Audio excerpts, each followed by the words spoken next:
like to turn off your camera, please feel free to do so. I will now turn it over to the Congressman for opening remarks.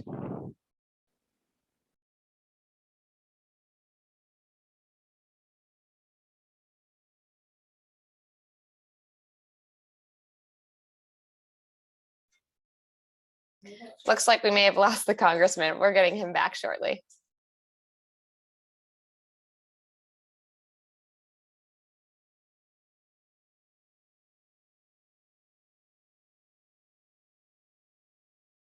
Tom, we're ready for your remarks whenever you are. Hey, sorry, I got dropped for just a second, but I'm glad to be back with you. Thank you so much. Thanks everybody for joining. Thanks to Vanessa and Megan for being part of this discussion. We want this to be very practical and hands-on. As you all know, one of my biggest priorities when I got elected was to deliver infrastructure funding back to New Jersey. And this is something that president after president has been promising for decades, ever since the Eisenhower administration in a way. And finally, we were able to deliver the bipartisan infrastructure bill late last year. And what we want to do here is talk about the next stage. Having passed the bill, how are we going to make sure that the resources in the bill come back home to New Jersey and to the 7th District? How specifically can they benefit the communities that we all live in? What are the categories of projects that the bill might fund?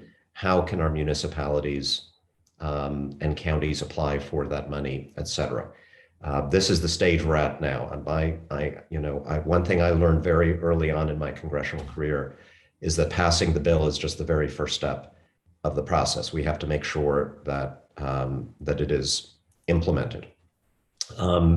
So basically, let me go over what I think are the main areas that would be of interest to us in New Jersey. One of those is mass transit, and in particular, and all of you, I think, have heard me talk about this project 1,000 times. We have one mega project in the state of New Jersey that will be funded under this law, and that's the Gateway Project. And the Gateway Project is a series of improvements to our rail service, the Northeast Corridor rail service between Newark and New York City. Most important, it includes the Hudson Tunnel, which is now consists of 2 tubes built in 1910 that are falling apart, 2 tracks. By the time the project is done, we will have built 2 more tubes, repaired the 2 old ones, and we'll have 4 tracks connecting New York City and New Jersey. There's a whole bunch of other improvements that are part of this project, all of which are going to be funded and all of which are in process of being approved by the Federal Department of Transportation. We're going to fight to get that funding as quickly as possible, to get the work done as quickly as possible. The project includes the Portal Bridge as well, which right now, for anybody who's taken the train to New York, you may know that's one of the main sources of delays for New Jersey Transit trains. They have to slow down even when the bridge is working. They have to slow down considerably to cross this old structure. And from time to time, it swings open to allow boats to go through and doesn't always swing back properly. So that's going to get replaced, and that gets built before the Gateway Tunnel itself. Another project really important to our rail commuters that has not yet been funded, but it's my top priority after the Gateway pieces, is something called the Hunter Flyover. So for anybody who takes the Raritan Valley line, you may know that at a certain point, those trains merge with the Northeast Corridor at a point where the Raritan Valley line train has to cross over about a dozen tracks from the far left to the far right of the Northeast Corridor in order to get where it needs to go to hit Newark Penn Station. So you're crossing physically over a dozen tracks. Any lateness, any lack of coordination between the various lines that cross, that pass that point, results in significant delays. So obviously the solution is a flyover. It's a bridge or overpass that would take the trains across without interfering with any of the other lines. So that's something I have talked to the Federal Department of Transportation about, to Secretary Buttigieg, as well as to NJ-DOT. And the infrastructure bill contains funding that can be used for projects like that. In addition to about $4 billion over 5 years that New Jersey will receive as a block grant that could go to any number of priorities to improve public transportation in our state. So that's one. Roads and bridges, what people think of as the most traditional form of infrastructure.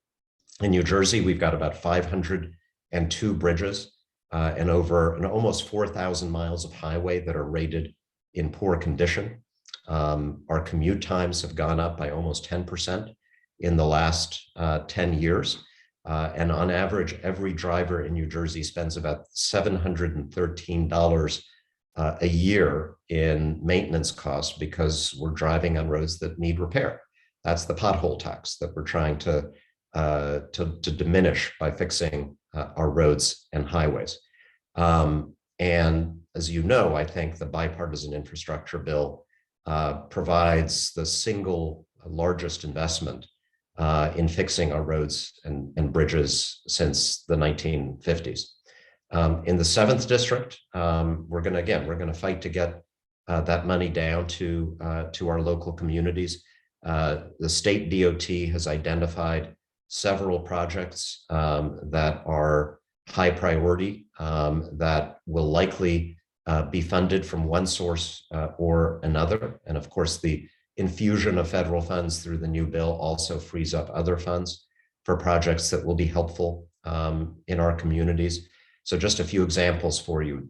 There's a bridge on Route 22 in Mountainside over Echo Lake. There's a Route 78 bridge in Clinton Township over Beaver Brook.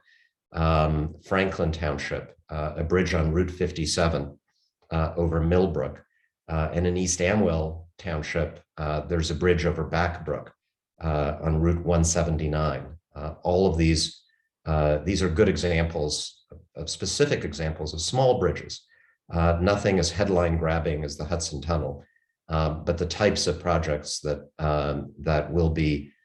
can be funded all over the place by the new resources that we are going to be able to provide. Now, there are a bunch of other categories. Electric vehicles. We very much wanted this bill to be not just a repair project for the infrastructure of the 20th century, although it is that, but also an investment in the infrastructure of the 21st century, particularly infrastructure that facilitates our country's transition to clean energy. So we've got about $7.5 billion in the bill nationally to build out the first ever national network of EV chargers. We're going to get in New Jersey, the state will receive about $100 million over 5 years as part of that effort. And we'll also be able to apply for, that's a block grant, we'll also be able to apply for grants from a different part of the bill for EV charging. So there are separate parts of the bill that will provide funding for this. And we have several highways in the 7th district that will be eligible for EV charger funding, including I-287, I-80, and I-78. And I've stressed this several times with our state DOT leadership that, you know, we are a rural part of the state, or at least parts of my district are very rural, but we have significant needs. Anybody who's been on I-78 during commuter hours knows that it's jam-packed. We'd like people to have greater freedom living and working and commuting along those corridors, to invest in electric vehicles, and we want to give them the confidence that they could do so without charge anxiety. We want to make sure there's a lot of opportunities to charge those vehicles. There's also opportunities in the bill. This is something I fought for in particular, for communities to get grants to deploy zero emission and low emission buses, which I think, incredibly important, both in terms of that clean energy transition, but also clean air in communities where people depend on buses for transit. Water infrastructure, hugely important part of this bill. About $55 billion for a variety of water infrastructure, climate resiliency programs. We all know how important this is in our part of New Jersey, particularly anybody living in any of the towns that got hit hard by Hurricane Ida. Long-term solution is we got to deal with climate change, but the short to medium-term solution is more and better flood control engineering, and that's what the infrastructure bill provides funding for. We have several projects that have been underway in our district, that including some that the Army Corps of Engineers has been working on. The Army Corps has spent many, many years working on flood control in the Greenbrook Basin, where flooding has been a problem historically. We were recently able to get that project fully funded until its completion. That's something I worked on in the last year. And we now have absolute confidence that the Army Corps will have the funding to get that project done. And that affects communities all the way up from Berkeley Heights down to Greenbrook, plus some towns that are not in my district, but nearby and that we care about as well, like Manville. So that's a very big win. But anyway, a lot of funding that our municipalities, counties, and the state can apply for to do the flood control engineering that we all understand is incredibly important. And then finally, I wanted to mention the broadband section of the bill. We still have parts of my district, parts of New Jersey, particularly the most rural parts, where access to high-speed internet is a problem. I've heard stories of kids parking in the public library parking lot to do their homework because they grab the Wi-Fi from the library. That's not how anybody should be living in New Jersey in the 21st century. And particularly during the school shutdowns during COVID, that became a significant source of inequity for a lot of folks. So a lot of money, actually $65 billion nationally in this bill, to ensure that every single American has access to reliable high-speed internet. New Jersey is receiving a minimum allocation of $100 million. Again, that's the block grant. That's just something that comes to the state under a formula to work on this. But municipalities, counties, local governments can also apply for funding under the bill to achieve those goals.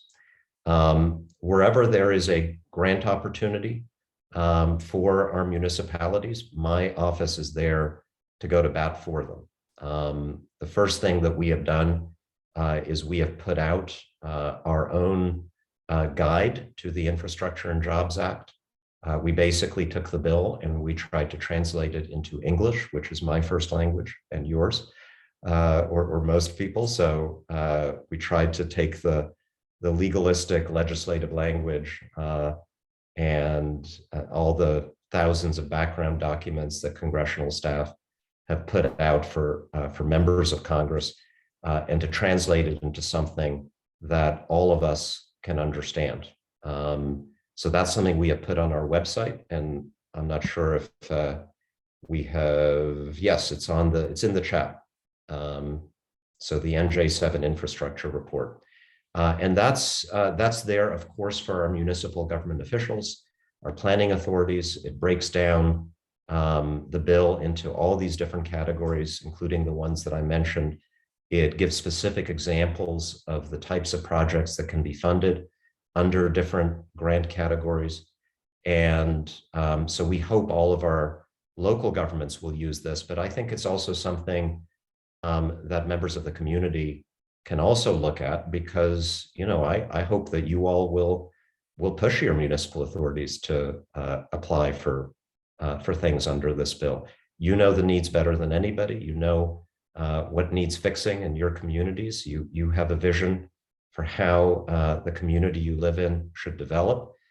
There may be federal funds available that are consistent with your vision, with your priorities. If so, this tells you what your municipality, what your county can compete for under the bill. And I hope that you'll use it as a tool in your advocacy to try to advance those goals. So with that, I want to turn things over to all of you. Remember, we have Vanessa and Megan here from NJ-DOT. We also have members of my staff who are the real experts in my office on the details of the various grant programs that the bill either creates or funds at a higher level. We want to make sure that we answer any and all questions that you have. So thanks. Okay, thank you, Tom. We are now going to begin with a few frequently asked questions that were submitted beforehand. After that, we'll go into live questions. If your pre-submitted question was not answered in the FAQ portion, please ask it again in the chat feature for it to be answered today. Just a reminder that if you would like to ask a live question, please use the chat feature at the bottom of your screen, and I will add you to a list of questioners. Please include your name and the town you're from. Now would be a great time to start submitting questions. Okay, for our first pre-submitted question, people were wondering what the timeline is for the Gateway project. That's the question of the hour. When I first started working on this, I was told it could be done in 10 years. And here we're talking about the full Gateway project, which means the Portal Bridge, which we all expect will come first. And that was funded actually before the Infrastructure and Jobs Act. That was something that I worked to get funding for during the previous administration successfully. Then the Hudson River Tunnel, but then there's more.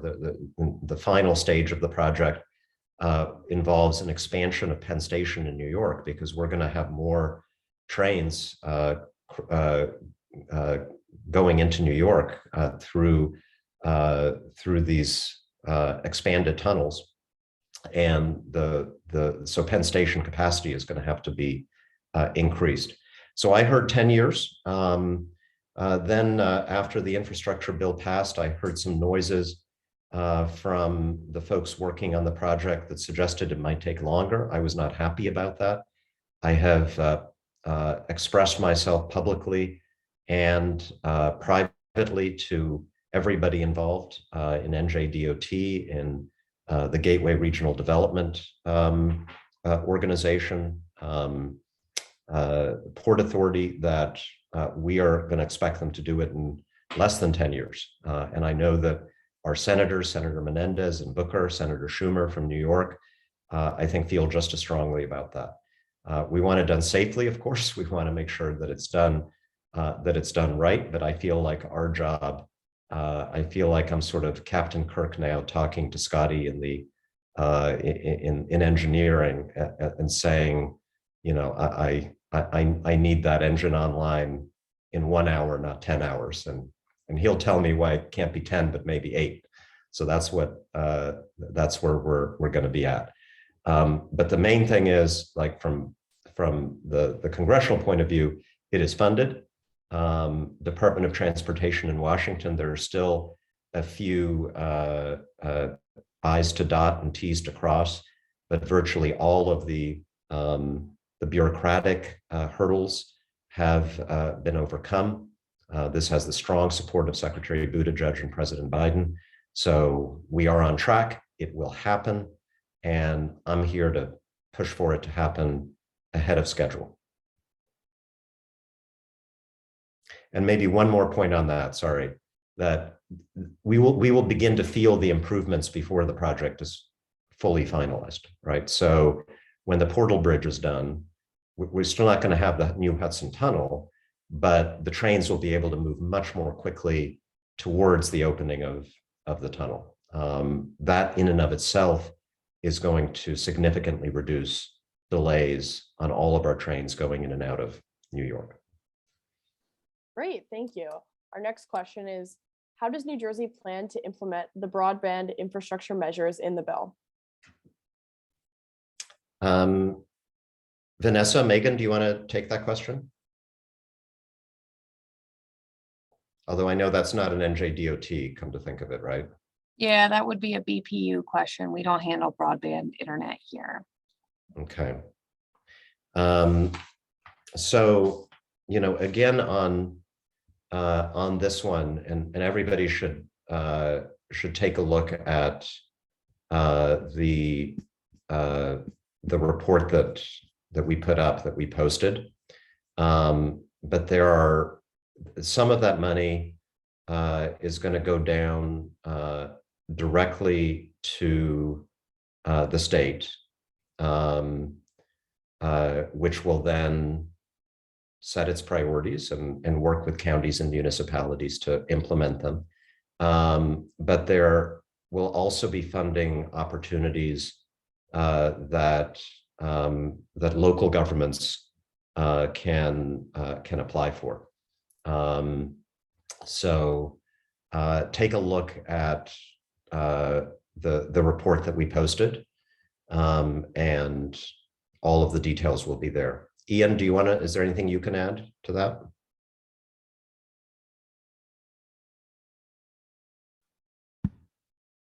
I'm calling on Ian on my staff. Hey there. Yeah, sorry, I was just getting unmuted there. Absolutely. So at this stage, I think what's most useful for states to prepare to receive funding from the U.S. Department of Commerce, it's identifying and solidifying their broadband leadership teams. It's working with state agencies, local governments, other stakeholders to develop that strategy that the congressman was talking about, planning for exactly where the needs are, where the affordability challenges are, where the coverage issues are. So there are numerous pots of sort of distinct broadband money in the law. The biggest one, more than $42 billion, is sort of eligible for funding for things like planning. So that's broadband, data collection and mapping. There's the actual deployment. So this is the construction. There's the promotion of adoption through affordable internet connected devices. There's providing Wi-Fi at reduced cost to multifamily housing units, and other uses that the team within Commerce, so the unit within Commerce, the National Telecommunications and Information Administration, a mouthful, other uses that NTIA determines are necessary to facilitate the goals of the broader program. So big pot of money for planning and construction, other pots of money for affordability for low income people, with the goal, as the congressman stated, of 100% coverage to make sure that nobody goes without.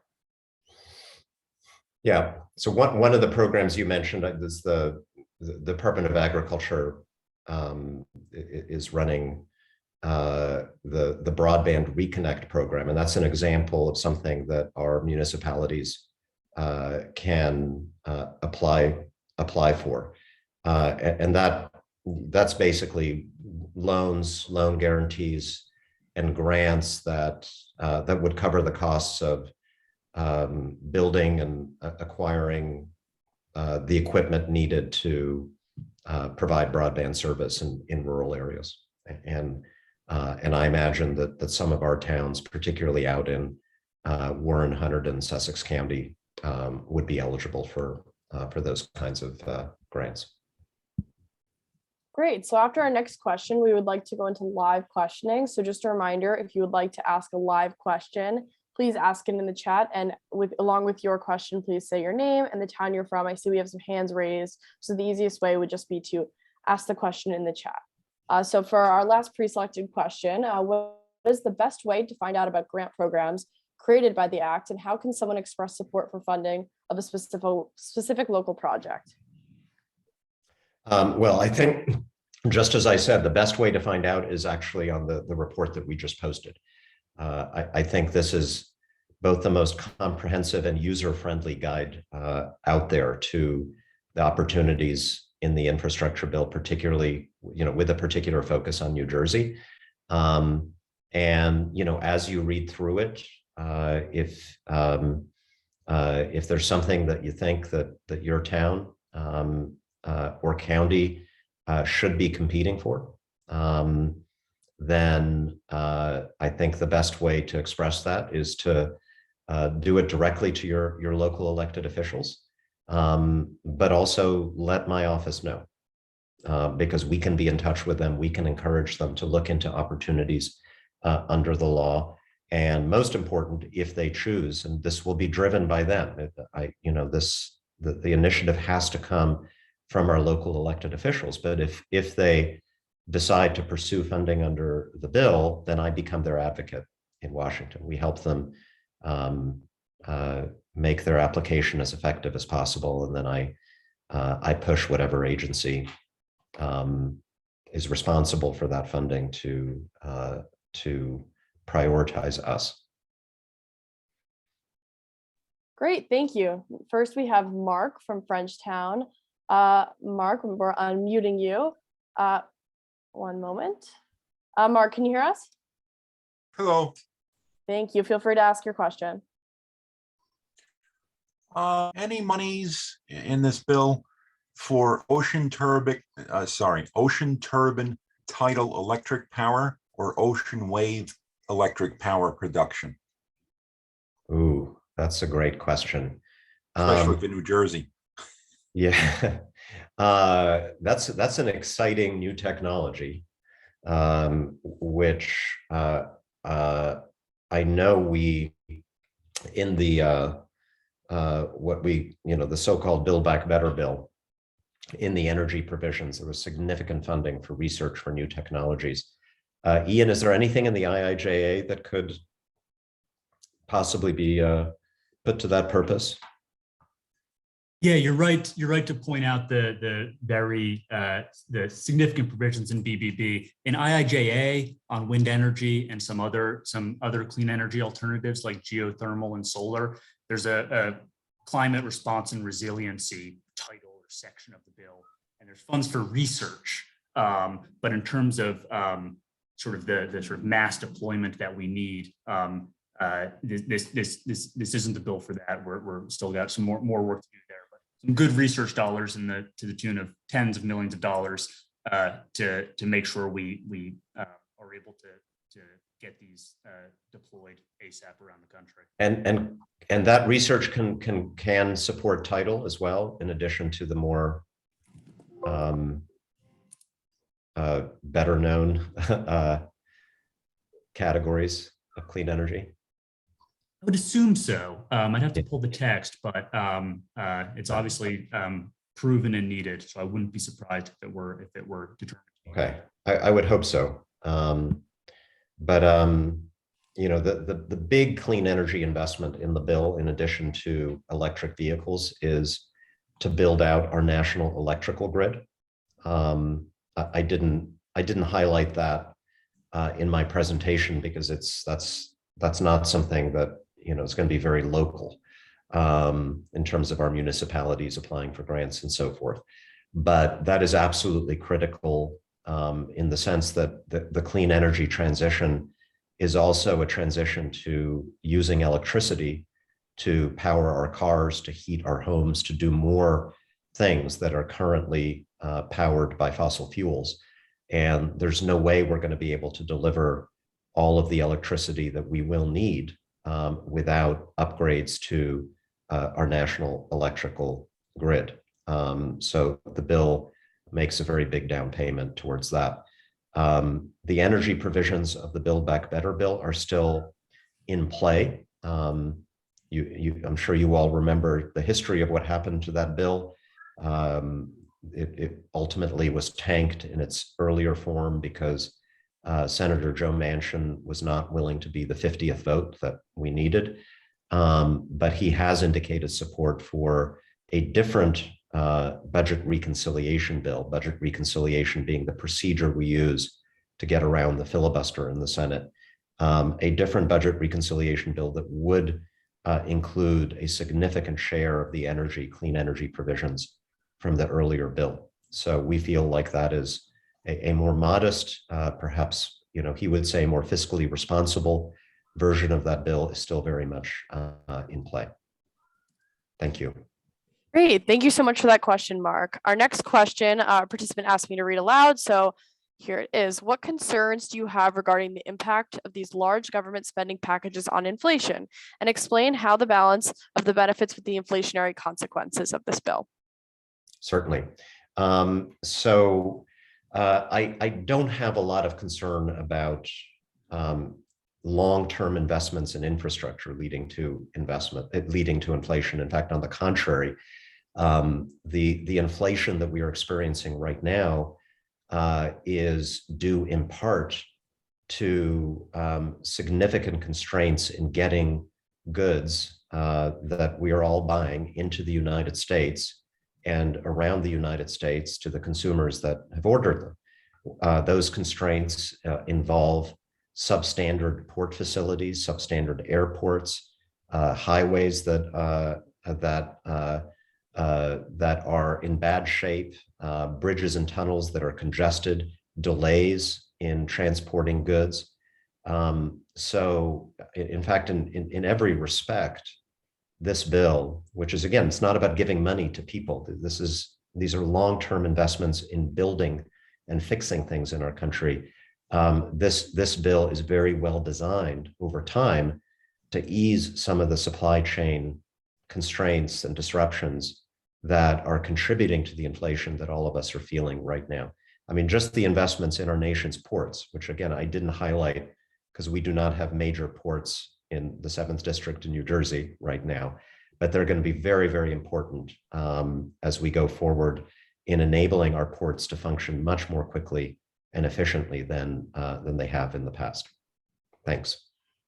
Great, thank you. Our next question is Fran from Flemington. Fran, can you, sorry, I'm just unmuting you. One moment.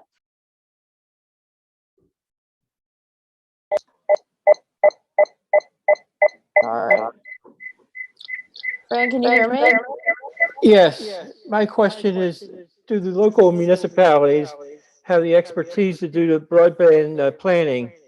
Or would they subcontract it to a company that normally does it, like AT&T or Verizon or Comcast, somebody like that? Yeah, so I would imagine, particularly some of our smaller municipalities would partner with the private sector to do a lot of the stuff that we were supporting in this bill, particularly the improvements in broadband infrastructure. And in fact, there are some of the grants under that category. Private sector companies, nonprofits can apply for those grants as well. So we envision that to be a public-private partnership. Great, thank you. We have another question that a participant asked me to read. So the question is, can we get an update on local flood mitigation efforts? There are a couple of big projects that I have been following. One of which I mentioned is the Greenbrook Subbasin project that the Army Corps of Engineers has been at work on for many, many years, and which now can be completed with the full funding that we have provided. Another very big project that has not yet gotten underway would be a similar project along the Rahway River that we have desperately needed the Army Corps to begin for many, many years, far longer than I've been a congressman. Anybody living in Union County, Essex County, from Milburn down to Cranford and Rahway knows that the Rahway River floods a lot, and that the problem has gotten worse as storms have gotten worse in recent years, and there has been a lot of political difficulty in getting that project underway. In fact, the Army Corps literally packed up and went home a couple of years ago and said, we're giving up on you guys. In an earlier bill that was signed by President Trump, I got language in that legislation that forced the Army Corps to come back to the table and to re-engage, and they are now fully engaged with the communities up and down the Rahway River again, which gives me confidence that that is finally going to get done. They are kind of waiting for us to work with them to come up with an acceptable plan for getting that done. I've had a lot of conversations with mayors and county officials across the district, with Long Hill Township, for example, with Berkeley Heights in Union County. And good news there is that in the last government spending bill, appropriations bill, I was able to deliver $500,000 to Berkeley Heights to deal with the chronic problem of stormwater coming down from the higher altitudes of the town, turning residential streets into roaring rivers, even and kind of during a typical heavy rainstorm. We're not even talking about hurricanes here. So that's a flood mitigation project that will be underway with some funding that I was able to deliver. But I think there's a tremendous amount of work to be done. I live in Hunterdon County. I have a little stream running through my backyard that looked very innocent and harmless until it turned into the Mississippi River during Hurricane Ida. And in just the part of Hunterdon County that I live in, East Amwell, pretty much every little stream did exactly the same thing. And we really need to work with the county to figure out, to make some plans to deal with that problem, because it's going to happen, I'm afraid, every time we have a really significant storm in the future. I'm not an engineer. I'm not the person who's going to come up with the technical solution to that problem, but I am here to make sure that whatever federal funding is available is delivered as our county and municipal officials work with the experts to devise those plans. Thanks. Thank you. Just a reminder to everyone, if you're having an individual issue with a federal agency, please visit malinowski.house.gov/casework. So for our next question, are there any aspects of the bill dedicated to improving safety and mobility for pedestrians and cyclists? Yes, absolutely. So our municipalities will be able to apply for grants with those goals in mind. And look, sometimes it's as simple as paving sidewalks. So that would be covered under just the most basic road and street repair provisions of the bill. In other cases, it may involve building pedestrian pathways, building walkways. Not related to the infrastructure bill, but I was able again, this last appropriations bill to deliver about $1 million grant to Bernardsville to build a really neat pedestrian walkway that's going to connect a residential area of the town that's sort of on the wrong side of the railroad tracks, over the railroad tracks to the train station and to the downtown. It's going to be a huge improvement for the walkability of that town. And absolutely, there are funds in the bill that our municipalities can apply for to fund similar types of projects. And I'd be Great. willing to support them. So sorry. Great. Speaking of train stations, our next question is, Will New Jersey Transit be modernized through the bill? Will there be a one-seat ride on the Raritan Valley line? Okay, I'll answer the one-seat ride question, but I want to bring Vanessa Megan in here. For folks on the Raritan Valley line, you all know the current situation, basically no direct service to New York during rush hour. We were able to get expanded off-peak service, including very near to peak hours recently. So there have been improvements, but the holy grail here is to get direct train service to New York during rush hour. The problem there is that we are now at 100% capacity in the Hudson River Tunnel during those rush hours. So any train that is added, any direct train through the tunnel that is added, means we would have to subtract a train on a different line. I've been, as Governor Murphy will attest to you all, I have been relentlessly pushing for a reallocation of resources to benefit the Raritan Valley line. As you can imagine, there's resistance to that because it's a zero-sum game.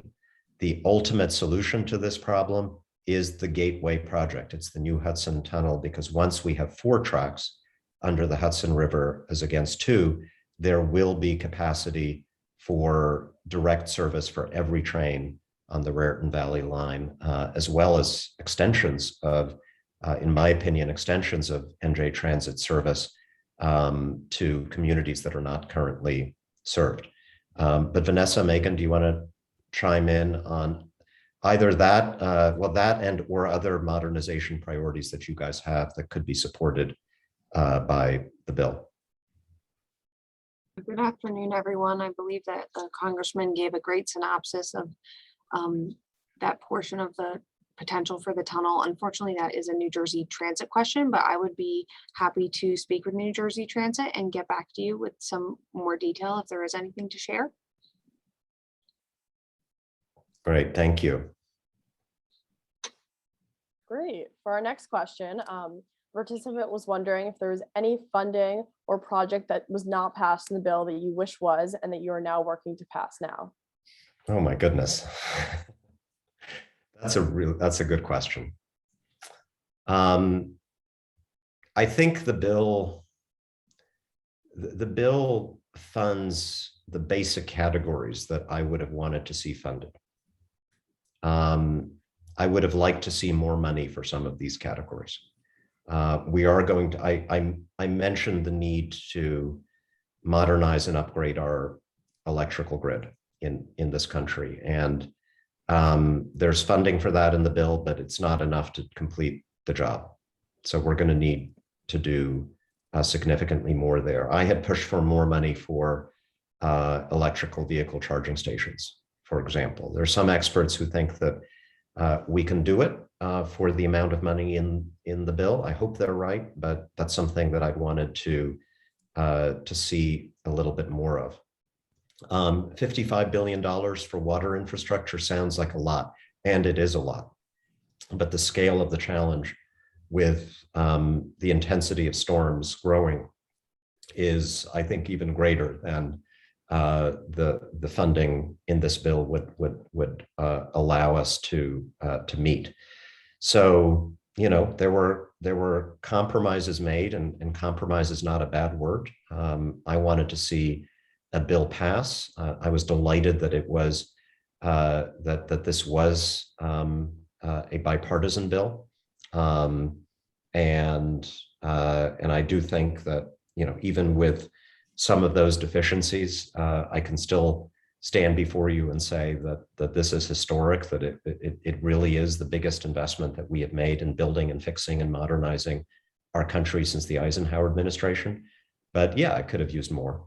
I had some provisions that were in the House bill, some small provisions that dropped out in the end. A lot of them were in the clean energy space. I had a provision, for example, to encourage more climate-friendly use and recycling of concrete in our country, something that I think would be a boon to our economy, as well as a way of combating climate change. There were a lot of smaller experimental programs that a lot of us wanted this bill to specifically fund and authorize that didn't make it to the very end. We have public utilities in this country, for example, that are using this is a bit of a stinky example, but they're using raw sewage that goes through water treatment facilities as a source of energy to power those facilities and actually to give back to the grid. The methane in sewage is an excellent source of energy, and if not used, it's released into the atmosphere and becomes a very volatile, very potent greenhouse gas. So we wanted to require public utilities across the water utilities across the country to begin to institute that kind of system. And we didn't get that. So I'd still like to push that in the future. But major investments, could have done more, of course. And there were some innovative things that were kind of left on the cutting room floor. Thank you. This is going to be one of our last couple questions. So if you have something you'd still like to ask, please do not hesitate to ask it in the chat. Say your name and the town you're from. So our next question is, does the bill help with clean drinking water?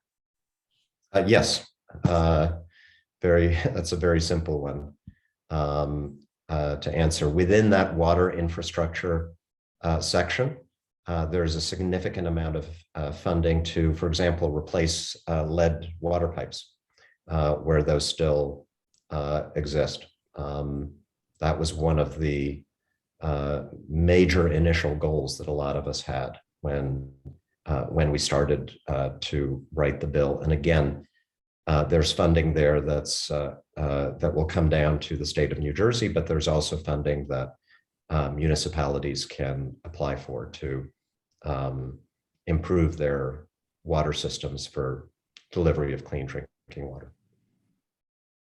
Great, thank you.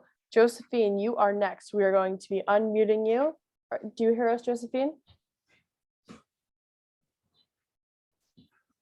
We are unmuting you. One moment.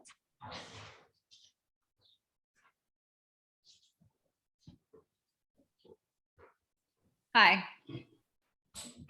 Hi, Josephine. Hey.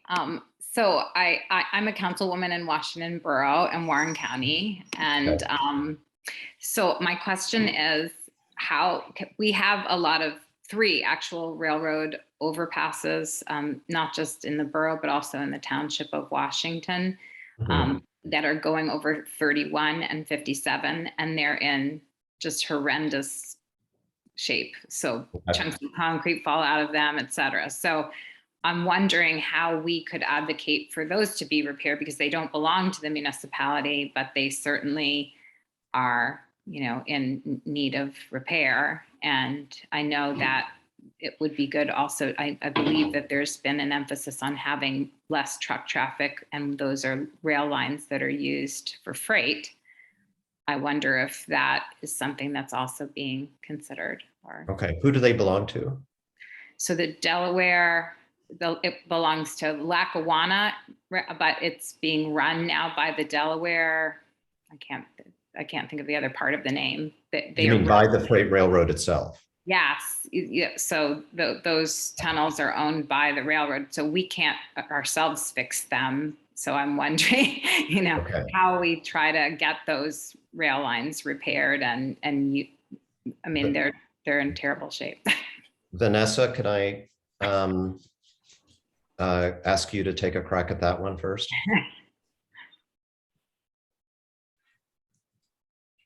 And they're in use. Yeah, are you? Hi, Councilwoman, how are you? Very good, thanks. So what I could do is, my name is again Megan Fackler. I'm the Director of Government and Community Relations here at NJDOT. I can speak to you offline regarding the specific issues you're having and help to facilitate a productive conversation and put the parties and stakeholders collectively together in order to have this larger discussion about plans moving forward. Great, thank you. Okay, and please loop us into that conversation as well, because I want to make sure that you're getting your questions answered. Okay. Absolutely, Congressman. Okay, thank you.